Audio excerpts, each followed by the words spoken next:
Hola, muy buenas noches. Sean bienvenidos al Seminario Médico Virtual Salud Digna 2025.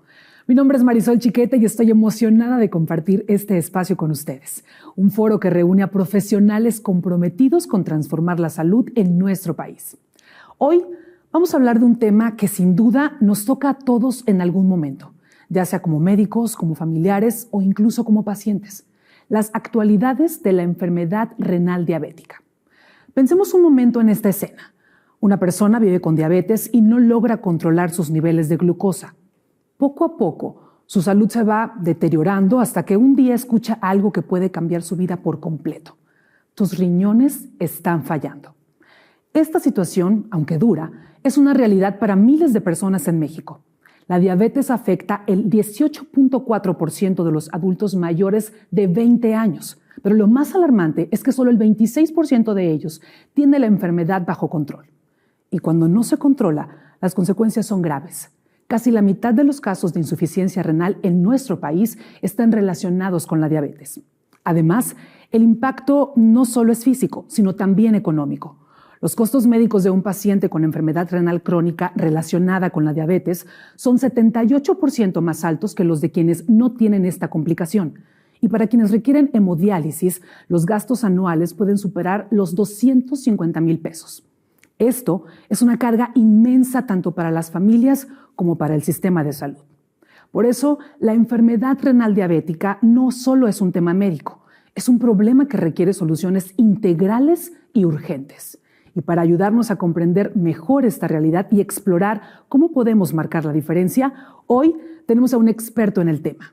Es un honor presentarles al doctor Aniel Rodríguez Marchante, un médico nefrólogo con una gran trayectoria.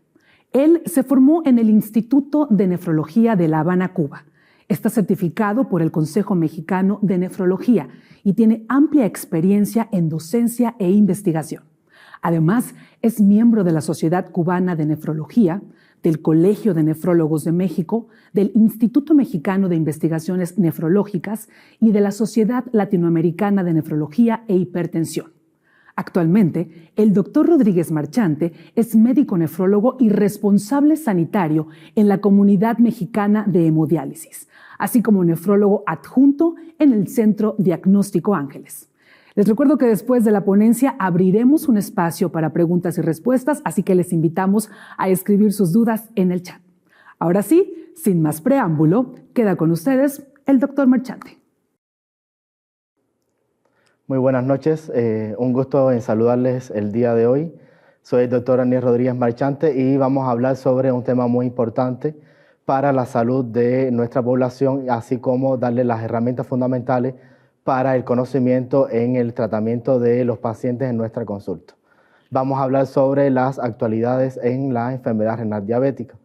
Los temas que vamos a tratar muy someramente son el concepto, los mecanismos patogénicos, la historia natural de la enfermedad, manifestaciones clínicas y recomendaciones generales que les van a ayudar en su práctica clínica a identificar la enfermedad, así como los tratamientos para evitar que la enfermedad progrese al daño renal crónico y la necesidad de alguna terapia de reemplazo renal.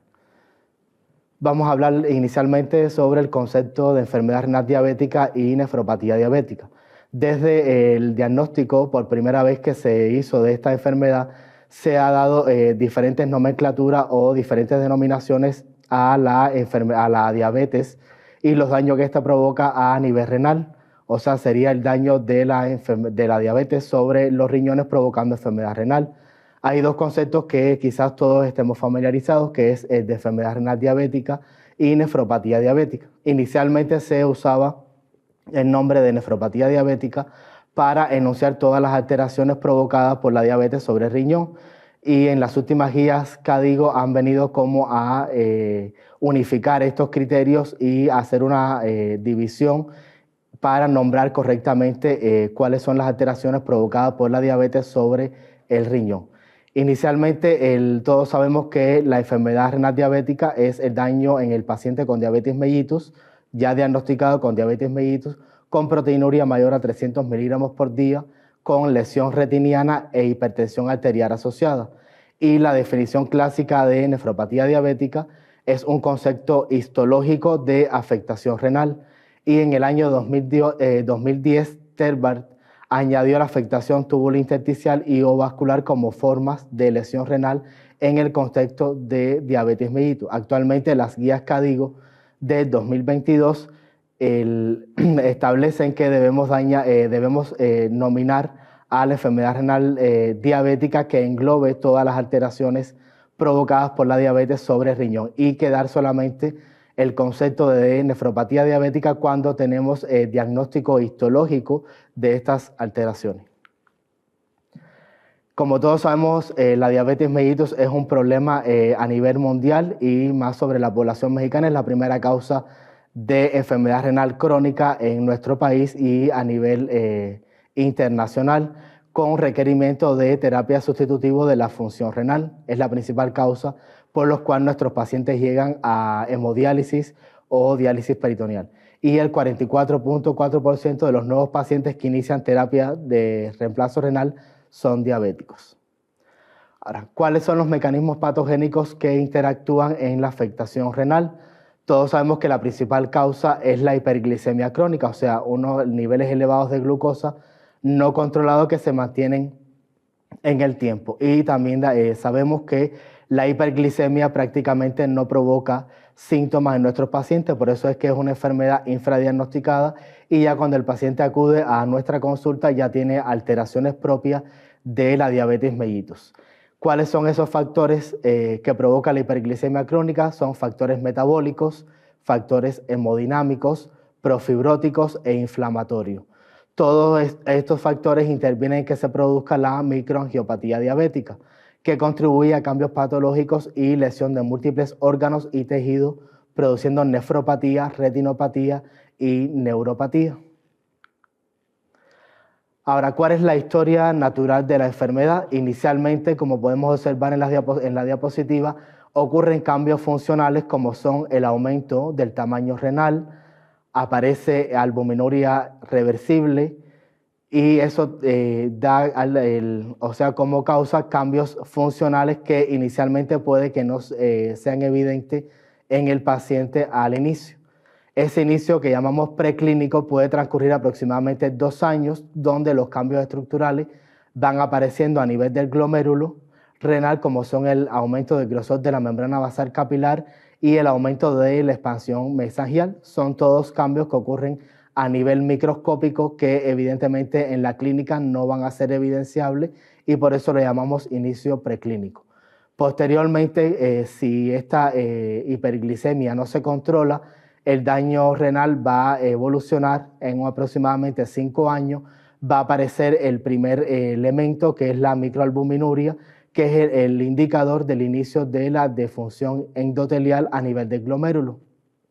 Y a esto vamos a llamar a la nefropatía temprana y ahí pueden existir elementos clínicos como la elevación de la presión arterial, la hiperfiltración y la microalbuminuria. Microalbuminuria que puede estar entre los 30 y los 299 miligramos en 24 horas. Pasado este tiempo y con la evolución de la enfermedad en aproximadamente de 11 a 23 años, nos encontramos en el periodo clínico donde ya es más evidente y aparece la proteinuria establecida con agravamiento de la hipertensión. Posteriormente, si el daño sigue progresando y no se controla los niveles de glucosa y los factores de riesgo, aproximadamente aparece la nefropatía avanzada con aumento de los niveles plasmáticos de creatinina, aumento de la proteinuria y disminución del filtrado glomerular. Y ya a los 20-30 años aproximadamente tenemos la insuficiencia renal establecida con insuficiencia renal crónica total establecida. Y así como podemos observar, de entre los 2 y 20 a 30 años ya tenemos un paciente diabético que ya pueda requerir terapia de reemplazo renal, porque como podemos observar entre los 2 y 5 años, ese periodo preclínico, no tenemos elementos clínicos que nos hagan pensar que ya el paciente es portador de una enfermedad renal. El caso de la evolución de la nefropatía es diferente en la diabetes tipo 1 y tipo 2, que es la clasificación clásica que conocemos. En la diabetes tipo 2 la evolución no es igual a la diabetes tipo 1. Aquí en la diabetes tipo 2 puede ser que ya cuando diagnostiquemos al paciente ya esté establecido la insuficiencia renal, no así en la diabetes tipo 1 que pasa por diferentes estadios donde podemos hacer más intervenciones y con un diagnóstico más temprano. En el caso de la diabetes tipo 1, como podemos observar en sus 5 estadios, en el estadio 1 observamos cuáles son los cambios que se pueden observar, que son cambios a nivel de la membrana extracelular, son cambios que ocurren a nivel bioquímico que no tienen expresión clínica para hacer un diagnóstico inicial. En el estadio 2 aparece una lesión renal sin signos clínicos que son menos severas que en la diabetes tipo 1 para semejante nivel de excreción de albúmina. Y señalan 5 patrones lesionales diferentes que se mencionan y están en la diapositiva, como son ausencia de cambios o mínimos cambios objetivables con microscopía fotónica, achacable a disfunción endotelial. Otros como son lesiones predominantemente vasculares con cambios túbulo-intersticiales mínimos. En el estadio 3, que es la nefropatía incipiente, hay un incremento de la excreción de albúmina que puede estar presente desde el inicio o desde el diagnóstico de la enfermedad. Los pacientes microalbuminúricos desarrollan más cambios morfológicos que los normoalbuminúricos. Y en el estadio 4, que ya es la nefropatía manifiesta, disminuye la fracción de filtración, lo que coincide con la esclerosis nodular o difusa, y la proteinuria es igual o superior a 300 miligramos por día, existiendo correlación entre fibrosis o depósito de colágeno tipo 4 y tiempo de evolución. Y el estadio 5, que ya sería la insuficiencia renal, como son la esclerosis glomerular, fibrosis intersticial y atrofia tubular, que se acompañan de un marcado descenso del filtrado glomerular, y se llega a este estadio tras un periodo variable de 15 a 20 años desde el inicio de la proteinuria. De hecho, es de ahí la importancia que tiene diagnosticar, o sea, inicialmente los diabéticos para tener un mejor control y evitar que lleguen a este estadio, porque como pueden observar, son estadios que ocurren a nivel molecular y a nivel del tejido, a nivel del glomérulo renal, y que no son evidentes desde el punto de vista clínico. Aquí tenemos cuáles son los factores etiopatogénicos y la fisiopatología resumida de cuáles son los elementos que afectan el glomérulo y que provocan el daño de este y la insuficiencia renal. Aquí tenemos vías metabólicas como son la vía del sorbitor, la proteína C quinasa, los productos avanzados de la glucosilación, el estrés oxidativo como son la peróxido de hidrógeno, el anión superóxido, los factores inflamatorios como son los monocitos, macrófagos, linfocitos T helper, factores quimiotácticos, moléculas de adhesión.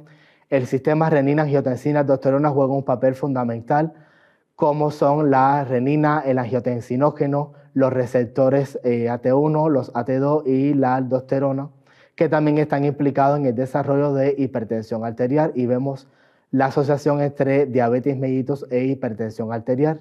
Factores de crecimiento como el factor de crecimiento transformante beta, el factor de crecimiento del endotelio vascular, factores hemodinámicos, como ya lo había mencionado, como son la hipertensión arterial sistémica, la vasoconstricción del arteriol eferente, efecto preferencia de la angiotensina 2, vasodilatación de la arteriola aferente, factores vasoactivos y desactivación del feedback túbulo glomerular.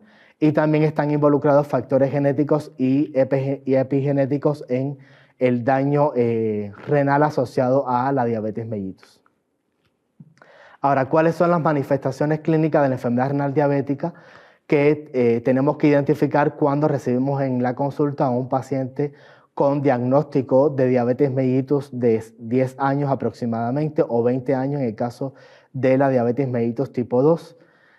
Tenemos un síndrome clínico caracterizado por albuminuria persistente o mayor de 300 miligramos por día, con reducción progresiva del filtrado glomerular estimado, que se acompaña de retinopatía en pacientes con diabetes mellitus tipo 1 y usualmente hay hipertensión arterial concomitante.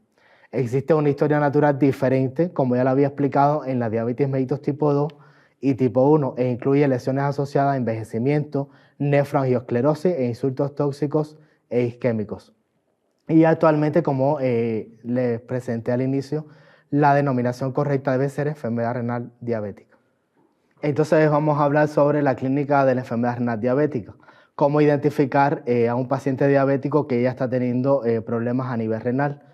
La clínica se caracteriza por un síndrome caracterizado por albuminuria persistente mayor de 300 miligramos por día, con reducción progresiva del filtrado glomerular estimado, que se acompaña de retinopatía en pacientes con diabetes mellitus tipo 1 y usualmente hay hipertensión arterial concomitante. Existe una historia natural diferente, como ya le había explicado, entre la diabetes mellitus tipo 2 y tipo 1. Incluye lesiones asociadas a envejecimiento, nefroangiosclerosis e insultos tóxicos o isquémicos. Y la denominación correcta que debemos utilizar actualmente para describir todas estas alteraciones es enfermedad renal diabética. Aquí, como se muestra en la diapositiva, es importante cuando un paciente diabético llega a nuestra consulta, indagar sobre el tiempo de evolución, el tratamiento que ha llevado y si tenemos forma de ver cómo se ha controlado sus niveles de glucosa, nos ayudaría mucho para hacer el correcto diagnóstico de la enfermedad.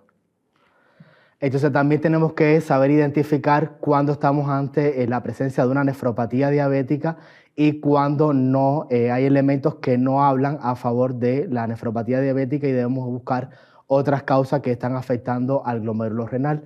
A favor de nefropatía diabética tenemos albuminuria persistente, sedimento urinario limpio o inactivo, progresión lenta de la nefropatía, filtrado glomerular estimado disminuido con proteinuria y otras complicaciones diabéticas en diabéticos de más de 5 años de evolución. Ahora, ¿cuáles son los elementos a favor de nefropatía no diabética? Una proteinuria extrema, mayor de 6 gramos por día, hematuria persistente, ya sea microscópica o macroscópica, o sedimento urinario activo, deterioro rápido del filtrado glomerular, un filtrado glomerular estimado disminuido con escasa o nula proteinuria, otras complicaciones diabéticas menores a 5 años de evolución, historia familiar de enfermedad renal crónica no diabética, signos o síntomas de enfermedad renal sistémica y mayor de 30% de reducción del filtrado glomerular en los primeros 3 meses tras inicio de tratamiento con IECA o ARA2 o una hipertensión arterial refractaria. Esto es importante tenerlo en mente en nuestra consulta porque no todo el diabético que llega va a ser diagnosticado con una nefropatía diabética. Pueden haber otras causas que estén provocando la nefropatía independientemente de que el paciente sea diabético. Ahora, ¿cuáles son las manifestaciones clínicas en otros órganos? Siempre tenemos que valorar al paciente de forma integral y aunque vayamos a analizar la causa renal, siempre tenemos que ver al paciente en su enfoque sistémico como un todo integrado. Aquí tenemos que buscar manifestaciones de complicaciones macrovasculares y microvasculares. Dentro de las macrovasculares tenemos la arteriosclerosis, cardiopatía isquémica, enfermedad cerebrovascular, enfermedad vascular periférica. Y de la microvascular tenemos la nefropatía, que es de la que estamos hablando. También hay que buscar la retinopatía y la neuropatía, que son las otras manifestaciones que se pueden acompañar de las complicaciones renales. Aquí tenemos una imagen de la anatomía patológica de cómo se ven los cambios estructurales que hemos mencionado en la nefropatía diabética, o sea, el cambio demostrable del daño renal que hace a nivel renal, como tenemos la hialinosis en arteriola eferente, la hialinosis en el arterial extraglomerular, todas las alteraciones que van surgiendo, la expansión mesangial, leve, la expansión mesangial severa, observen cómo se observa el glomérulo y todo esto va a tener manifestaciones clínicas que debemos identificar inicialmente en el paciente.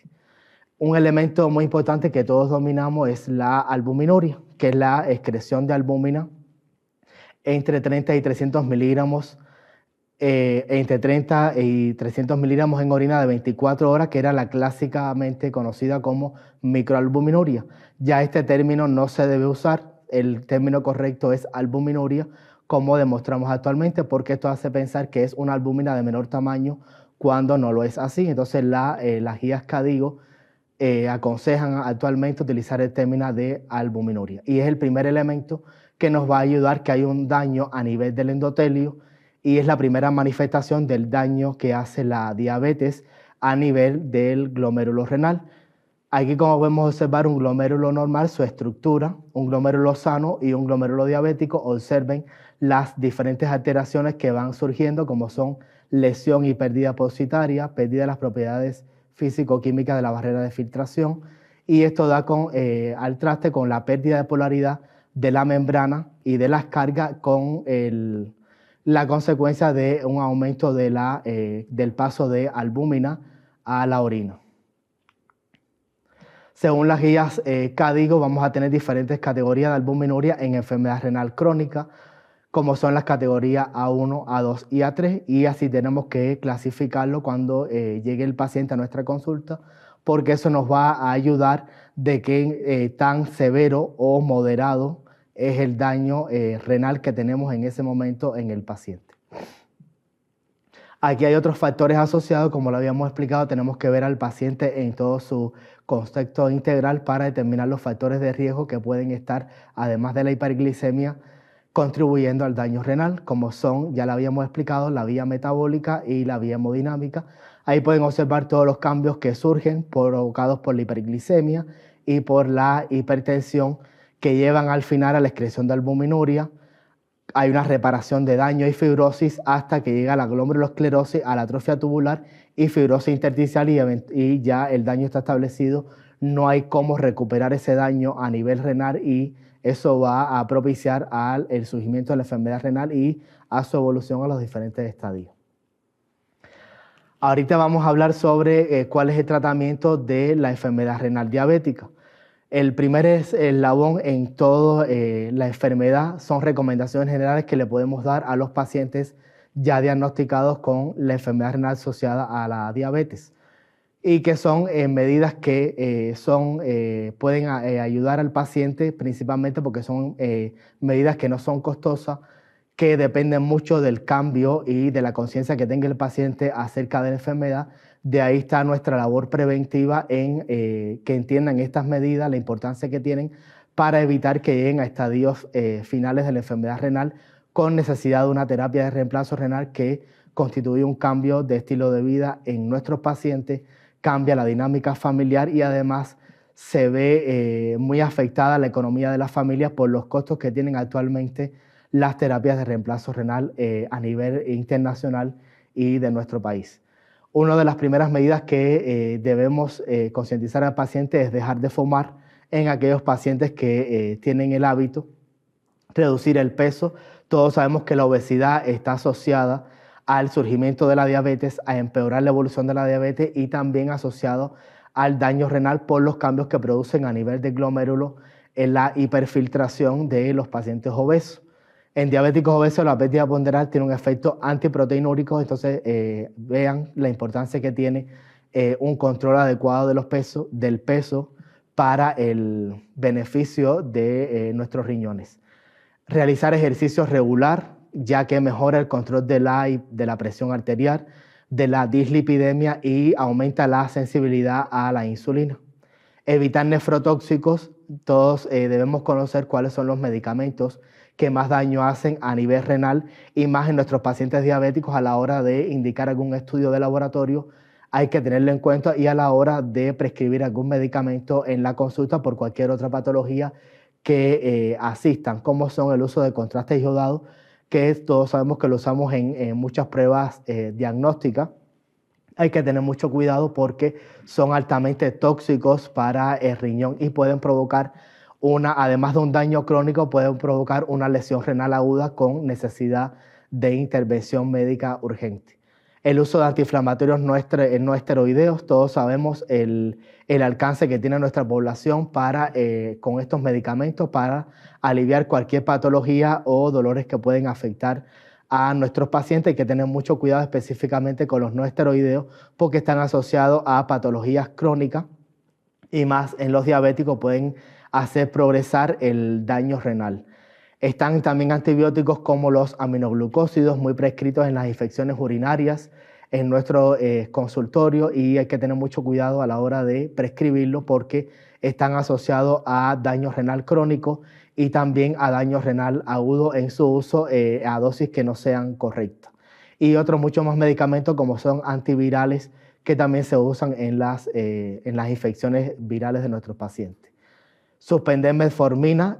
Sabemos que la metformina es el tratamiento farmacológico número 1 en el tratamiento de la diabetes mellitus, tanto tipo 1 como tipo 2, y hay que tener mucho cuidado a la hora de prescribirla en nuestros pacientes renales. Hay que establecer bien el estadio de enfermedad renal que se encuentra nuestro paciente utilizando las fórmulas que están ampliamente disponibles en internet, para que ajustar la metformina al grado de insuficiencia renal que tenga el paciente y ver si tiene criterios de utilizarla o no a la hora que hagamos el diagnóstico, porque está asociado a riesgo de fracaso renal agudo, y más si se usan con contrastes yodados, por riesgo de acidosis metabólica láctica grave. Adecuar los antidiabéticos orales al estadio de la enfermedad renal crónica, como habíamos diagnosticado, e incluir nuevos antidiabéticos que actualmente nos han ayudado mucho a hacer una revolución en la evolución de la enfermedad renal diabética, que son los inhibidores de SGLT2 y los antagonistas de GLP-1 con eficacia demostrada en pacientes con enfermedad renal diabética. Este es el enfoque actualmente que tenemos para el tratamiento de la enfermedad renal diabética. Como pueden observar, está los cambios en el estilo de vida que habíamos mencionado anteriormente. Eso es el pilar número 1 que tenemos que hablar en nuestros pacientes. Eso va a ayudar a controlar los factores de riesgo y a evitar la progresión del daño renal. Y posteriormente, una vez logrado las modificaciones del estilo de vida, podemos analizar cuáles son las drogas de inicio que podemos utilizar, como son los inhibidores de SGLT1, que son los medicamentos que han venido a revolucionar el tratamiento de la enfermedad y que han ayudado a evitar el progreso del daño renal. Aquí tenemos también la metformina, que tenemos que utilizar cuando el filtrado glomerular esté por encima de 30 mililitros por metro cuadrado de superficie corporal por 1.73. Nunca la debemos usar por menor a ese filtrado por el riesgo de complicaciones que habíamos mencionado anteriormente. Tenemos el RAS, o sea, los inhibidores que van a ayudarnos en el control de la presión arterial, y tenemos el uso de estatinas para el control de las dislipidemias. Posteriormente, si estas medidas no son suficientes, tenemos otro arsenal de medicamentos que podemos utilizar, como son los antagonistas GLP-1, que van a ayudar mucho al control de los niveles de glucosa, además de que van a ayudar a controlar los factores de riesgos cardiovasculares y el peso corporal.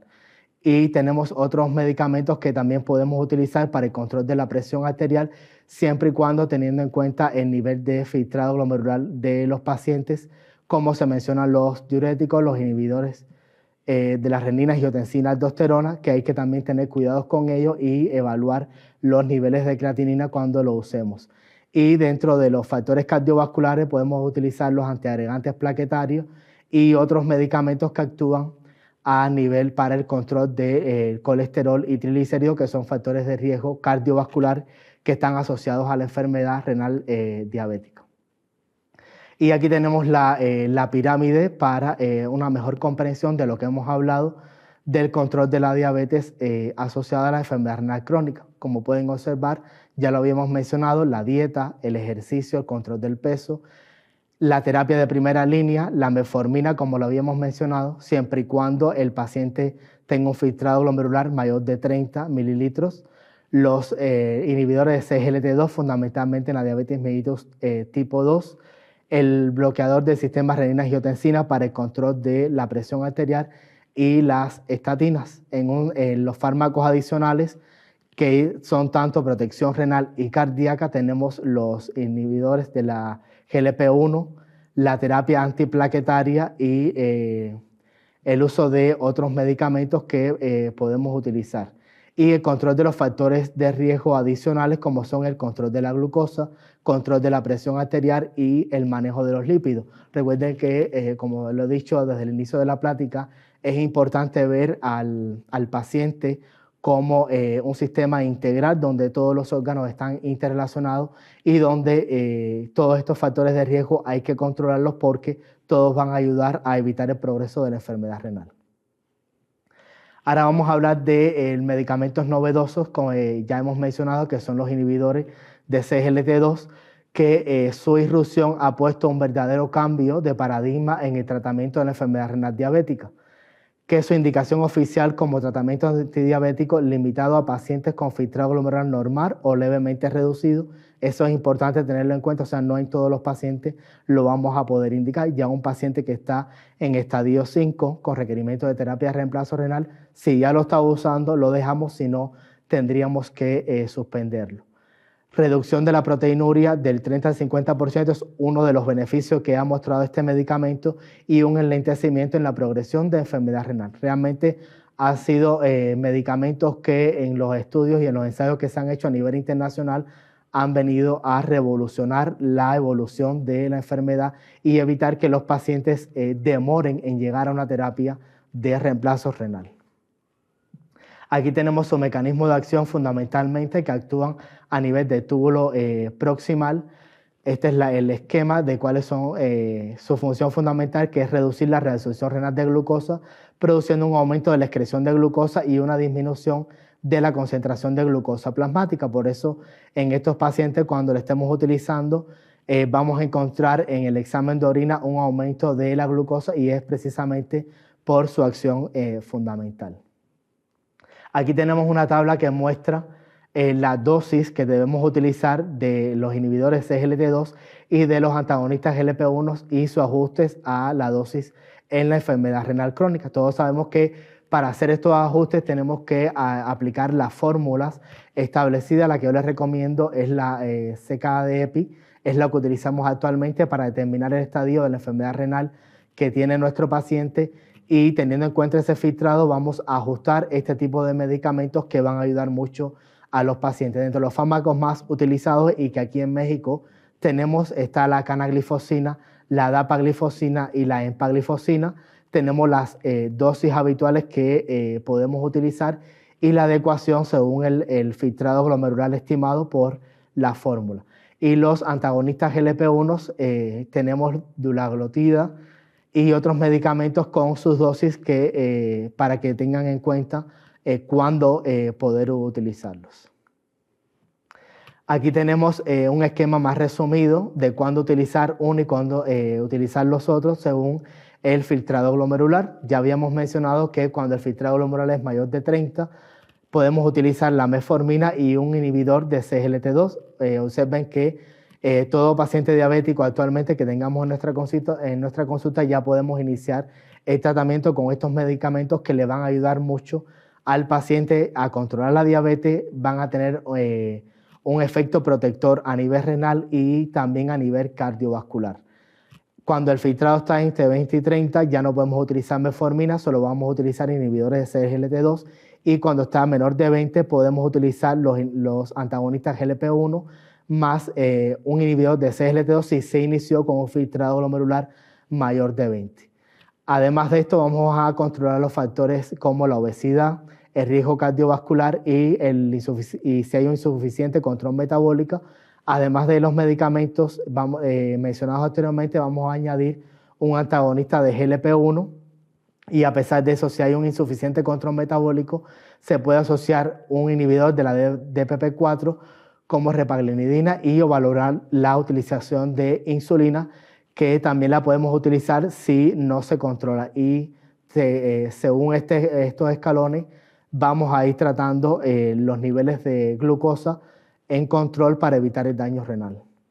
¿Cuáles son las recomendaciones de las guías KDIGO actualmente? Bueno, ya todos sabemos que es el uso para el control de la presión arterial y de aquellos pacientes que presentan albuminuria, que es el primer elemento clínico que podemos ver en estos pacientes y que nos van a ayudar a identificar que hay un daño a nivel del glomérulo y que ya podemos actuar para prevenir la progresión. Son los inhibidores de la enzima convertidora de angiotensina, los IECA o los ARA2. Nunca utilizar las dos combinaciones de los dos medicamentos porque su mecanismo de acción es igual y es contraproducente utilizar la combinación de ambos. Fíjense cómo ella recomienda el uso de los inhibidores de SGLT2 por los beneficios que tiene en los pacientes diabéticos tipo 2 fundamentalmente. También habla sobre la recomendación utilizar la hemoglobina glicosilada para monitorizar el control de la diabetes, y se recomienda que esta hemoglobina glicosilada sea menor a 6.5%, o sea, menor a 6.5 y menor de 8 en pacientes con diabetes mellitus asociada a enfermedad renal crónica. Es la forma que podemos hacer si hay un correcto control a través de la hemoglobina glicosilada, y que son estudios que tenemos, que prácticamente todos los laboratorios actualmente lo tienen disponible para su utilización. Gracias por su atención. Muchísimas gracias, doctor Rodríguez Marchante, por esta ponencia tan enriquecedora y sobre todo por ayudarnos a entender el panorama que tenemos frente a nosotros. Y bueno, vamos a abrir ahora el espacio de preguntas y respuestas. Permítanme, le leo la primera pregunta que nos llegó. Dice, ¿existen nuevos biomarcadores en investigación para la enfermedad renal diabética? Sí, actualmente los biomarcadores que más utilizamos y que tienen acceso en nuestra práctica clínica y que están disponibles en muchos de nuestros laboratorios que usamos habitualmente es la creatinina para determinar el grado de funcionamiento de los riñones y calcular el filtrado glomerular, y la albuminuria, como lo habíamos mencionado, que nos ayuda mucho en ver que ya el paciente está inicialmente con el daño renal. Estos son los que más utilizamos y los más accesibles. Hay otros biomarcadores que todavía no están establecidos porque ya todos sabemos qué tan complicada es la fisiopatología de la enfermedad renal asociada a la diabetes mellitus, que están en fase de experimentación y que todavía no están actualmente en nuestros laboratorios para poder utilizarlos con gran facilidad. Bien, muchísimas gracias, doctor. La siguiente pregunta dice, ¿cómo influye la genética individual en la susceptibilidad a desarrollar enfermedad renal diabética y en la respuesta a los tratamientos? ¿Y qué implicaciones tiene esto para la medicina personalizada? Sí, como expliqué en la diapositiva, uno de los elementos que actúa sobre la fisiopatología o la etiopatogenia de la enfermedad renal diabética está las cuestiones genéticas. La genética tiene una carga importante sobre la enfermedad y aún está en estudio en determinar cuáles son esos genes que participan en la expresión de la enfermedad, porque todos sabemos que no todos los diabéticos desarrollan enfermedad renal diabética y no todos los pacientes que tienen enfermedad renal diabética evolucionan a pesar de los mismos tratamientos a evitar las complicaciones. Son genes que actualmente están en estudio, están en fase de buscar, de identificarlos para poder así actuar sobre este elemento y que nos ayude también a evitar la progresión del daño renal. Actualmente están en fase de estudio. Hay muchos que se están estudiando, pero no hay actualmente todavía identificados con gran exactitud para poder actuar en este nivel. Bien, muchísimas gracias. Y finalmente, ¿cuál es la mejor estrategia para prevenir la progresión de la enfermedad renal diabética en pacientes con alto riesgo cardiovascular? ¿Debería priorizarse el control de la presión arterial, la glucemia o el colesterol? Sí, la principal estrategia para prevenir el daño cardiovascular, como hemos mencionado, es actuar sobre el estilo de vida del paciente.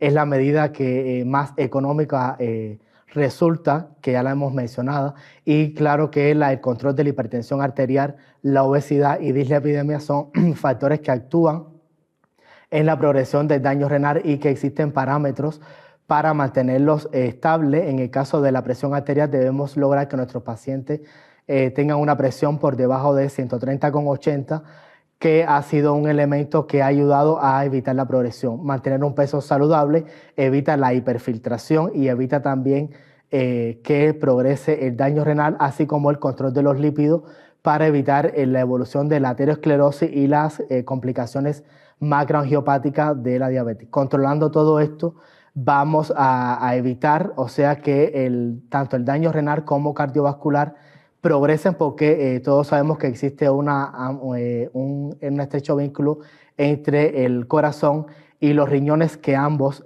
pueden estar lesionados y lesionarse con las complicaciones de uno de otro. Y para eso mencionamos muchos de los medicamentos que son los que más actuales tenemos, que son los inhibidores de CGLT2 y los antagonistas GLP-1 que nos han ayudado en el control de los factores de riesgo cardiovasculares, así como el uso de antiagregantes plaquetarios y de estatinas nos van a ayudar al daño cardiovascular. Bien, doctor Rodríguez Marchante, muchísimas gracias por estas respuestas tan puntuales y también muchísimas gracias a ustedes por su valiosa contribución y por sumarse con esas preguntas al chat de esta edición del Seminario Médico Virtual. Bien, antes de continuar, quiero compartirles que como una respuesta a la necesidad de tratamientos para quienes sufren de insuficiencia renal, en 2022 nació Comunidad Mexicana de Hemodiálisis, un proyecto de alto impacto social del sistema Salud Digna diseñado para apoyar a las personas con enfermedad renal y a sus familias. Este centro especializado, ubicado en Toluca del Lerdo, Estado de México, ofrece tratamientos de hemodiálisis, consultas nefrológicas, acompañamiento psicológico y procedimientos iniciales como la colocación de catéteres, todo bajo un enfoque integral que prioriza la excelencia clínica y la atención humana. Con tecnología de clase mundial y médicos nefrólogos especializados, la Comunidad Mexicana de Hemodiálisis busca no solo atender a los pacientes, sino también brindarles a ellos y a sus cuidadores las herramientas necesarias para alcanzar los mejores resultados posibles durante su tratamiento. Si desean obtener más información, los invito a visitar nuestro sitio web en www.hemodialisis.org o llamarnos al 722-167-2952. De igual forma, les recuerdo que tienen a su disposición nuestro Centro de Atención al Médico, un canal de comunicación exclusivo para resolver dudas e inquietudes relacionadas con los estudios realizados a sus pacientes en nuestras clínicas. En este espacio también podrán compartir sugerencias, quejas o comentarios sobre nuestros servicios, tecnología y proyectos y solicitar un blog de órdenes médicas que otorga a sus pacientes un 10% de descuento en los estudios clínicos realizados en Salud Digna. Para acceder a este servicio, pueden escribirnos al correo electrónico coordinación.medica@salud-digna.org o contactarnos por WhatsApp o teléfono al 521-565-112-9713. Recuerden que este canal ha sido diseñado exclusivamente para ustedes, porque sabemos que su labor es esencial y queremos estar a su lado para apoyarlos en todo momento. Antes de concluir, le pido, doctor Rodríguez Marchante, algún mensaje para finalizar esta importante edición del Seminario Médico Virtual, algo que nos quiera comentar, algo que le quiera compartir a los profesionales de la salud que están del otro lado de la pantalla. Sí, muchas gracias por la invitación y de poder compartir la experiencia y de las últimas novedades, fundamentalmente de nuevos medicamentos que están al acceso de nuestros pacientes diabéticos para evitar que la enfermedad haga complicaciones a nivel renal y progresen al daño renal con requerimiento de terapia de reemplazo renal. Es fundamental hacer una consulta preventiva con todas las informaciones que le he dado el día de hoy para evitar que más pacientes con diabetes lleguen a una terapia de reemplazo renal. Muchas gracias. Muchísimas gracias a usted y sin duda nos quedamos con eso, la importancia de la prevención. Gracias, doctor, por compartirnos sus conocimientos. Antes de finalizar, los invito a que me acompañen a ver el siguiente video. Sabemos que la salud es lo más importante, pues nos permite disfrutar de todo lo que amamos hacer. Y como la clave para lograr una vida más saludable es adquirir buenos hábitos que incluyan una dieta equilibrada, así como realizar actividad física regular, en Salud Digna contamos con la consulta nutricional, un servicio que otorga a los pacientes las herramientas necesarias para saber cómo nutrir su cuerpo. A través de la consulta brindamos un plan alimenticio acorde a las necesidades de cada paciente. Adecuamos el consumo energético ideal a través de los datos reflejados en una evaluación nutricional completa.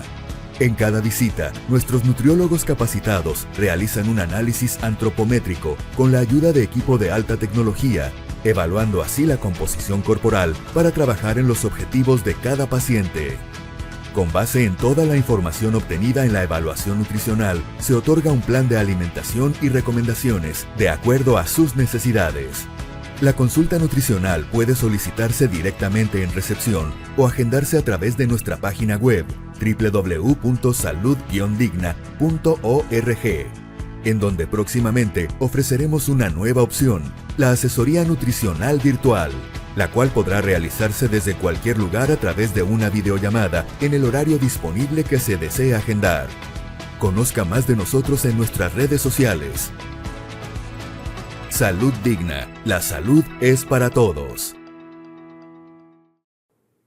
Y hemos llegado al final de esta sesión. No quiero despedirme, no quiero irme sin antes, doctor, reiterarle cuán agradecidos estamos porque se haya sumado usted a esta iniciativa académica. A nombre de Salud Digna queremos hacerle entrega de esta constancia, de este reconocimiento. Gracias por compartirnos su conocimiento y gracias por nutrir este seminario médico virtual. Muchas gracias por la invitación a Salud Digna y compartir esta noche con ustedes. Gracias. Muchas gracias. Y bien, pues a todos los asistentes al seminario queremos recordarles que pueden descargar su constancia de asistencia con valor curricular al término de este seminario. Antes de despedirme, quiero extenderles una invitación a nuestra próxima edición del Seminario Médico Virtual Salud Digna 2025, donde contaremos con la presencia de la doctora Ariana Paola Canché Arenas. Ella nos presentará el tema Impacto de la vitamina D en trastornos metabólicos, un tópico de gran relevancia en la práctica médica actual. La cita es el próximo 16 de abril y estamos seguros de que será una experiencia igual de enriquecedora, así que no se lo pierdan. Muchas gracias por acompañarnos en esta jornada de aprendizaje y reflexión. Los esperamos el tercer miércoles de cada mes a las 7 de la noche. Que tengan una excelente noche y hasta pronto. Gracias, doctor. Hasta luego.